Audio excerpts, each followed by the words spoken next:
జిల్లాలో 20న నిర్వహించే నలిపురుగుల నివారణ కార్యక్రమంలోని అనుబంధ శాఖలు తప్పక పాల్గొనాలని జిల్లా కలెక్టర్ తేజస్ నందలాల్ పవార్ సూచించారు.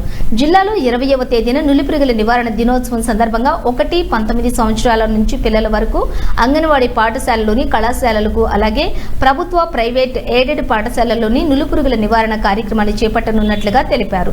నులిపురుగుల వలన పిల్లల్లోని రక్తహీనత, పౌష్టికాహార లోపం నివారణకై పిల్లల ఆరోగ్యమే లక్ష్యంగా కార్యక్రమాన్ని విజయవంతం చేయాలని జిల్లాలోని 2,13,215 మంది పిల్లలు ఉన్నారని ఇటు సదావకాశాన్ని ప్రతి ఒక్కరు కూడా సద్వినియోగం చేసుకోవాలని తెలియజేశారు. అదేవిధంగా జిల్లాలోని ప్రతి జీపీ అలాగే మున్సిపాలిటీలోని ముందుగానే టామ్ చేపట్టాలని బాలెంలో గల TSWRS పాఠశాలల్లోని కళాశాలల్లో కూడా ఉదయం 10:30 ఈ కార్యక్రమాన్ని చేపట్టనున్నట్లుగా ఈ కార్యక్రమ నిర్వహణకు దాదాపుగా 1,500 సిబ్బందిని కూడా ఈ కార్యక్రమానికి కేటాయించడం జరిగిందని కలెక్టర్ తెలియజేశారు.